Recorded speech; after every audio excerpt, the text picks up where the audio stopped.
in real time. The way that I tend to do it is the layered fashion rather than pose to pose. So I'll be working with individual channels of movement and eventually arriving at the finished poses when it's all said and done. So to get started here, I'm going to do a 24 frame walk cycle. So frames 1 and 25 will be the same pose, but I'm never going to see frame 25. So I'll be working with it, but eventually we'll turn that off and only see frames 1 through 24. And the first thing that I'm going to do is just try to get an establishment of where the contact frames are and the passing frames. It's good to put the hips down just a little bit and get a little bit of slack in the knees. And then what I can do is just sort of round these numbers.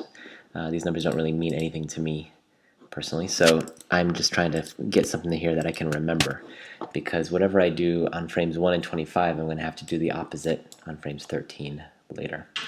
So there's frames 1, here's frames 25, just saving the keyframes. I'm including the up and down movement because I want the feet to be locked on the ground, so the pose is already good there.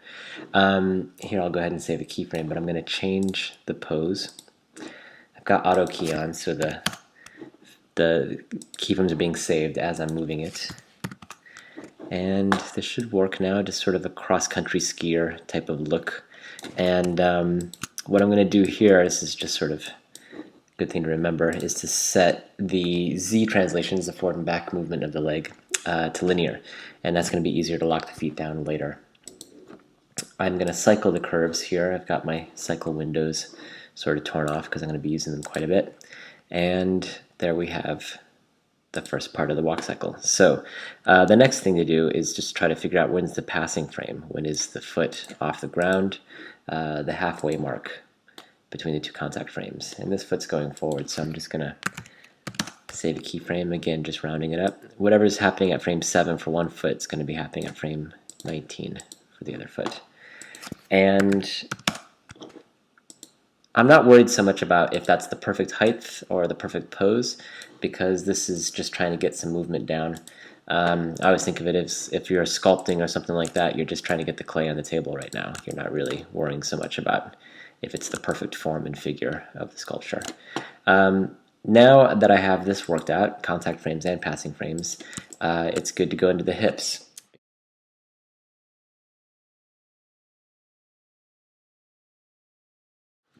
So for the hip animation, you can approach it any way that you feel is the most intuitive.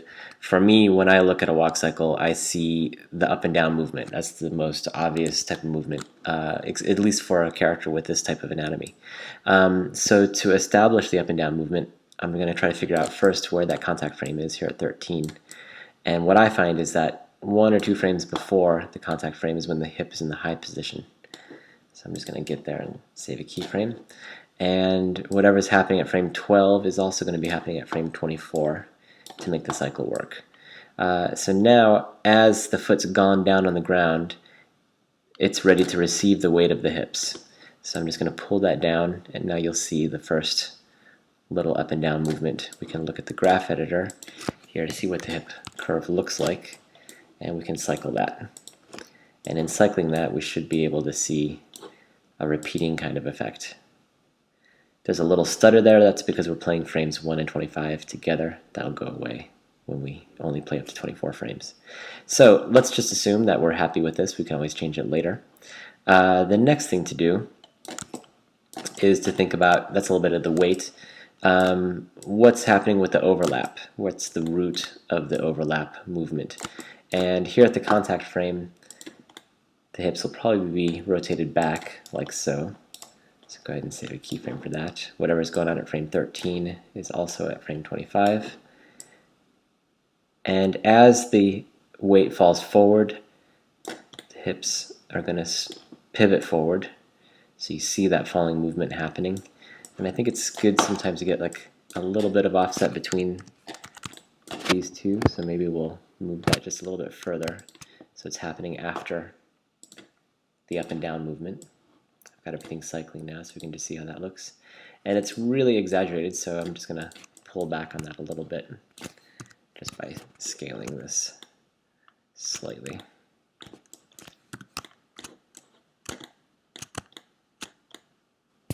Try it like that. Okay, so I'll leave it like that for now and come back to it later again to see if we need to adjust it. Most likely we will. So the next thing I'm going to do, that's sort of dealing with the weight. The other thing to deal with is the locomotion.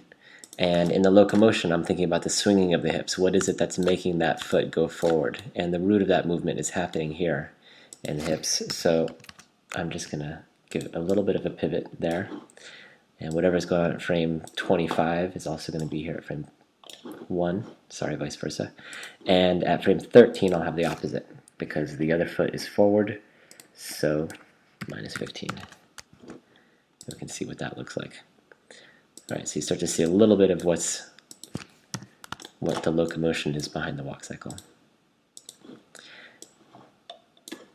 And whatever's going on here at the contact frame, we're going to have something happening at the passing frame. And there's a number of ways you can do this. You can always make them go down like so. I want to do something a little bit dynamic and kind of animated feeling. So I'm going to lift the hips up to accentuate the lifting of the foot up. So whatever I have here at frame 7, I'm going to have the opposite here at frame 19, minus 7. And then whatever I have at frame 7 is also going to have to be further on down the cycle.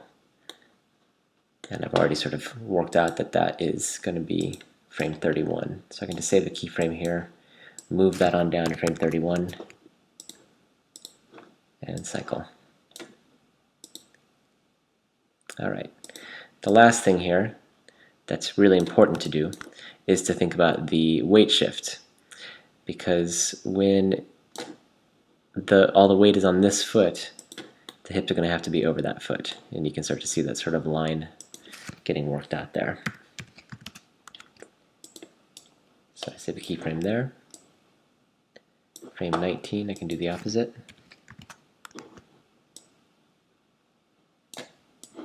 And then same type of thing. I want to copy this keyframe and move it on down to frame 31.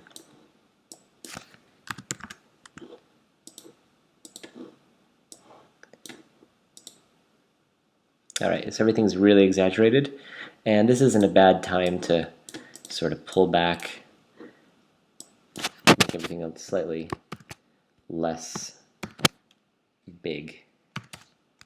It's good to make it big in the beginning because you can at least see it working, see how it's happening, and then just pull back slightly. About 70% on these, but again, you just sort of feel it.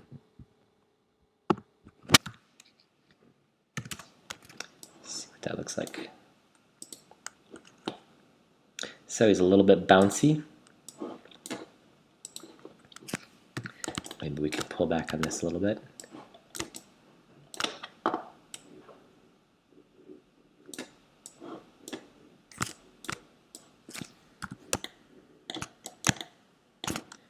Slightly less up and down movement.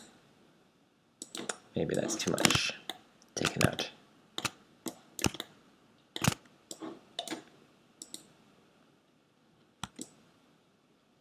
Okay, so that's probably good enough for now. We can always come back in and polish up what's going on the hips, but it's enough information about the movement to let us move now into the feet.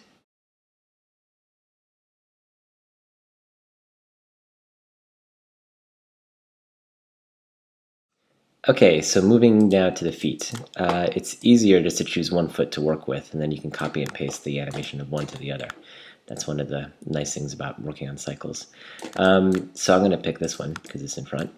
And here is where the contact frame is, and I want to get this sort of heel-toe kind of action happening. There's going to be the heel on the ground and the toe up here, but about 2 frames later is when the foot will be flat on the ground. So I'm going to save a keyframe for that first. And then right at the contact frame, I can do that. I'll fix these intersections later. I'm more of a fan of sort of the old school rigs. I don't really like the reverse foot too much. It's just a personal preference. But use what feels good for you. And I'm saving the translation in Y and the X here because that feels to me like the last time I'm going to see the foot flat on the ground like that. Now I can lift the heel up. I can rotate the foot. Now there's some advantages to using the reverse foot setup to do this, but those advantages give you some disadvantages in other areas. I just find this to be the lesser of two evils. So there you go. That's the first part, and it doesn't really feel like it's got a lot of thrust to it. And part of what happens here is that once you lift up the foot right there, you lose a little bit of what makes it push off the heel, push off the ground. So if I grab these curves here and move them back, I can reestablish a little bit of the thrust of the foot there. Then what I also need to do is once the foot's in the air, it's better to give it a little bit of hang time. So what I initially did by using these linear curves here when the foot goes flat on the ground works in that moment, but when the foot's in the air, it doesn't work as much. So I'm going to break these, make them flat tangents like that, and even give the foot a little bit more hang time here in the back.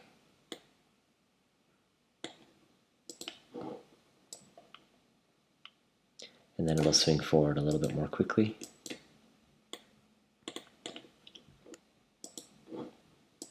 Same thing here with the rotation of the heel. Let it even overshoot a little bit. That means we're going to have to fix these so that when we cycle the curves, there's not going to be like a bump right there.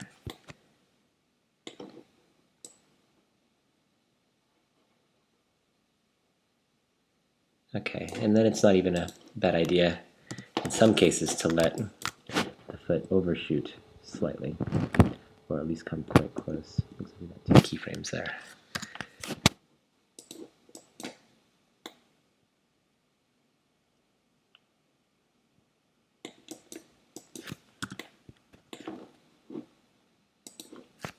And that also means that the toe can come up a little bit here.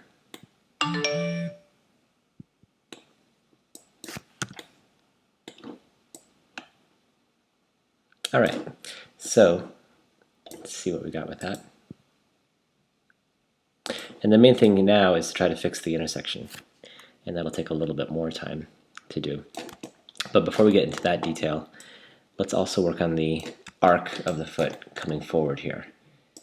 So I'll bring the foot slightly in, and these three channels of movement all relate to each other pretty well. They're all sort of dealing with the horizontal movement of the foot. So think of them as a family, as a group.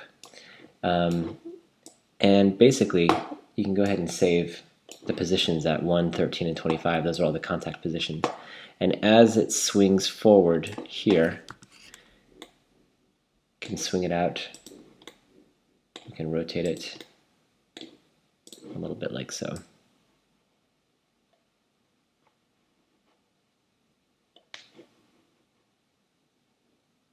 All right. And now going back into some of the other channels of movement that have been established, we can start to edit them, make things work a little bit better. This is going to need to be more smooth.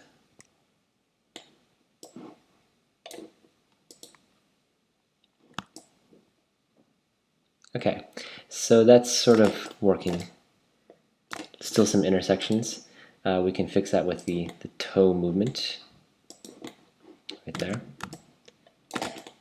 And then the rest of the intersections will be minor, and I tend to leave those for the very final kind of finessing stage.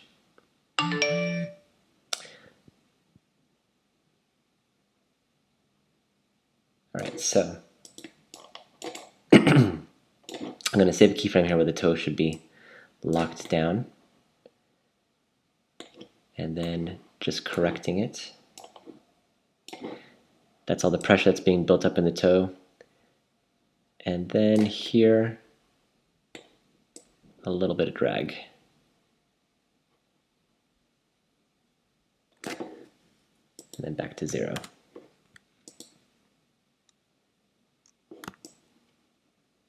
Okay, so that feels good enough for now. And it's a good idea to just make sure all of these curves are cycling, because what we're going to do is copy and paste all the animation from this foot onto this foot. So I'll switch over to the dope sheet, and I'm just going to delete all the animation that I've made for that one foot, because I can now copy and paste it. This is the good foot here.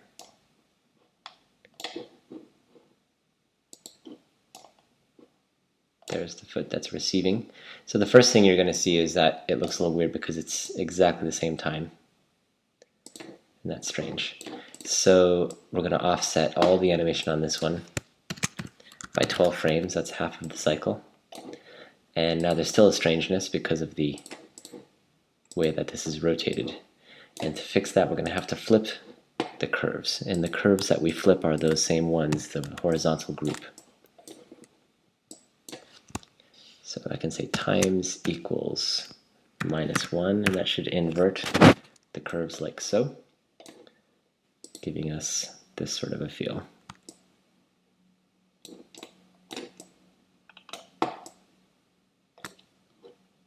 And now I'm going to leave the lower body and move up to the upper body and get that worked out.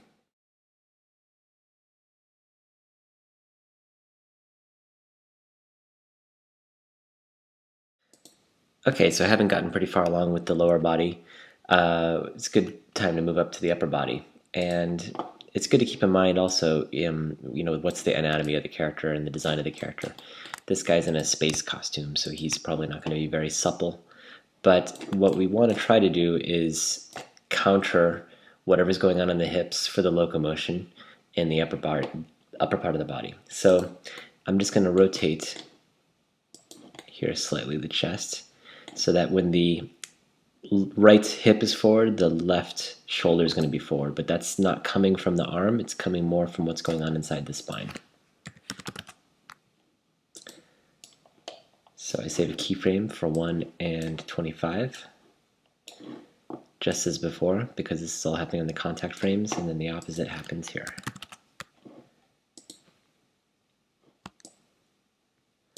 Same thing happens, getting some opposition in the Z rotation of the hips and trying to get an opposite type of feeling happening there. And probably even just stabilizing him is going to be okay, so he doesn't feel too overly loose. But again, that depends a lot on what the style of the character is. So taking a look here in the graph editor, same type of thing, copy and paste this keyframe here and send it off onto frame 31. Now we can grab all these curves and we can cycle them. I've lost my cycle windows, so I'm going to have to open them up again.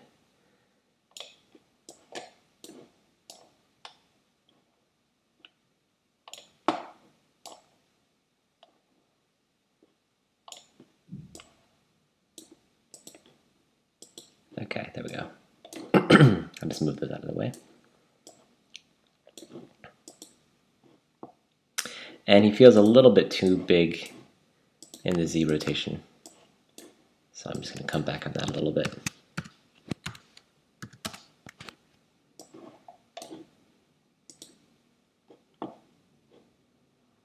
All right. And we'll do a little bit of overlap. A little goes a long way, so try not to overdo it. Basically, as he's falling forward, just a little bit of drag in the spine.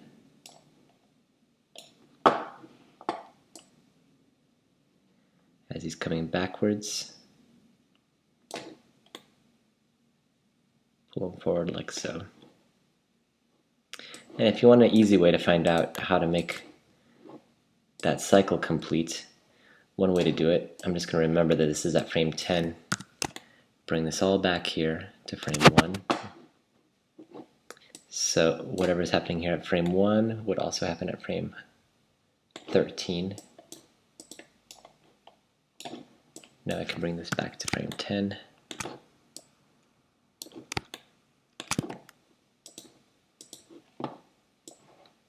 It's always good to check just by checking that frames 1 and 25 are the same, so when you go back and forth between 1 and 25, there should be no change happening on screen. So there's a little bit of overlap. And now it's probably a good time to just change that to 24 just so you can see how it feels without playing 25, which is the same frame as frame 1, so you're not going to see the same frame twice. Okay. Now going into the head,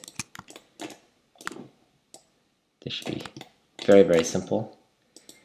I just want to correct him so that he's looking forward. Make that 4. Same thing at frame 25. Back to 13, minus 4. And I'm probably not going to do too much of the Z, maybe not at all, just because it starts to feel a little bit too fluid for a spacesuit. But probably can do a slight amount of overlap with the head. Same thing, so as it's going up, just going to drag the head down a little bit. Whatever's going on at frame 11 will also be at frame 23, pretty sure. And then as he's dropping down there,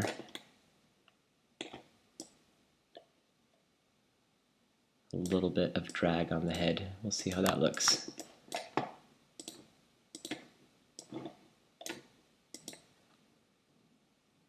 And it's probably just a little bit too much. So we'll back up from that a little bit. Okay, so that's the spine. The last thing to do here, before we've gone through everything, is a little bit of work on the arms. And just like the feet, it's not necessary to do both. We'll just do one and then we can copy and paste. And I'm just going to accentuate the movement that's already working there. Find the forward and back. There it is. And just go a little bit further with the opposite. So if that foot is there, is forward, this arm's going to be forward at the contact frame.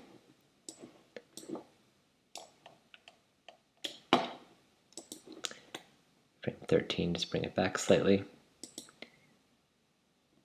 Now we've got a little bit of arm swinging. Work down the hierarchy so that we can see what it feels like if the elbow bends. And then it will straighten.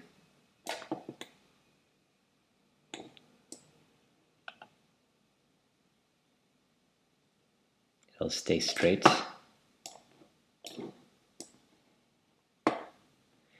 And we can just try to figure out what that would look like in the cycle. Same technique here. This is frame 6, so I'll try to remember that. And I'll just copy whatever it is here to frame 25. And then I can move this back to frame 6, offsetting this whole cycle and cycling it. Giving us that feeling of drag. I don't like this ever being too flat, just keeping things moving a little bit, even if it's just the slightest little push. We're probably not going to see too much of a difference. And maybe I can make this all a little bit straighter.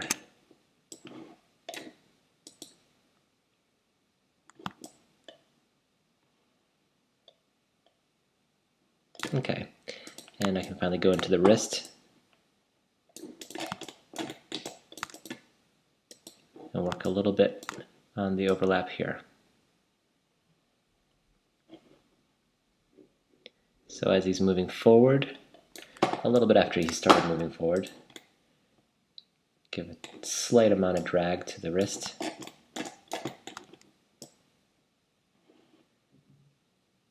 And the opposite there.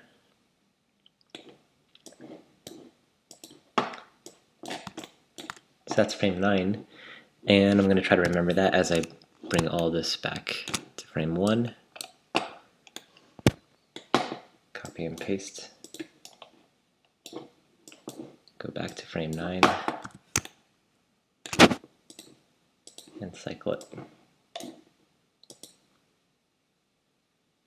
And that just feels a little bit too soft.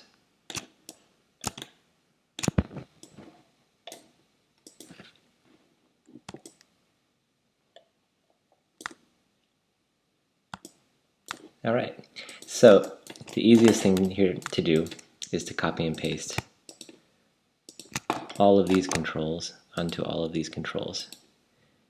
And that's what's good for the dope sheet. First I want to make sure everything is cycled. Then I can switch over to the dope sheet, copy and select these, and paste. Same type of thing as before. I have to offset all of these curves by half of the cycle. It's 12 frames.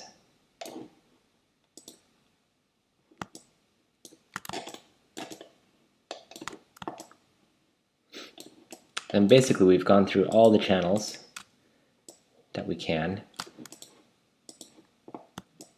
And I often think of it as like a rock band going into the studio and each band member is laying down the tracks, the bass, the guitar.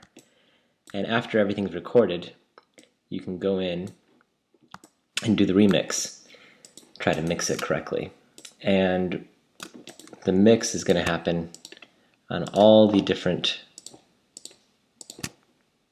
channels here that we see in the graph editor. And that'll probably take about as much time to do as this took. But that's the basic idea of how to get a walk cycle working in real time.